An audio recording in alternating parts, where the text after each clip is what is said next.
Kalau dari final rekapitulasi nasional ini yang resmi dari KPU, presentasinya 55,50 versus 44,50. Artinya memang Pak Jokowi Ma'ruf ini unggul sekitar 17 juta lebih suara. Kemudian kita lihat di slide berikutnya, kalau dilihat dari jumlah provinsi, 21 provinsi berhasil dikuasai oleh Jokowi Ma'ruf. Untuk partai politik ini dari data yang masuk, sudah selesai. PDI Perjuangan memperoleh suara paling tertinggi, kemudian diikuti Golkar, Partai Gerindra, kemudian Golkar. Ini sebelumnya sempat balap-balapan begitu, memang hasilnya dekat sekali 12,57 dan Golkar 12,31. Kemudian diikuti PKB yang juga berdekatan dengan Partai Nasdem sebenarnya ini hasilnya.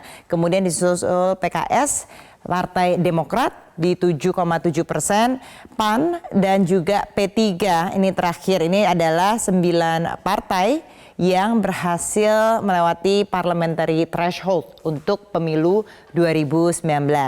Nah, untuk koalisi parpolnya begitu sampai saat ini koalisi dari Jokowi Ma'ruf, kita lihat di sini ini dari 2014, enggak, ini sebenarnya dari 2019 ya kalau kita lihat. Ini dari koalisi yang ada saat ini PDIP, kemudian ada Partai Nasdem, Golkar, P3, PKB dan Hanura yang merupakan memang koalisi dari pemerintah.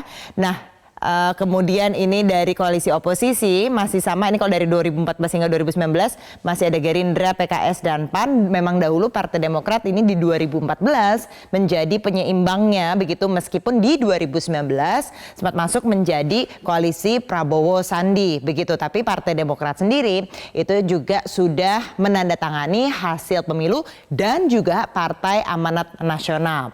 Nah, kalau kita lihat bagaimana konstelasinya di tahun 2019 ini, dari Indonesia Kerja masih sama koalisinya, tidak berubah, tidak ada yang berubah, masih komit. Dan koalisi Adil dan Makmur ini dari beberapa sikap mungkin yang bisa dikatakan dari Partai Demokrat terutama, ini beberapa kali dalam sepanjang kampanye menyatakan ada beberapa hal yang tidak sesuai dengan koalisi. Dan memang kalau dari pernyataan politisi Partai Demokrat sendiri, koalisinya itu akan berjalan hingga 22 Mei atau ketika sudah diumumkan hasil pengumuman dari KPU.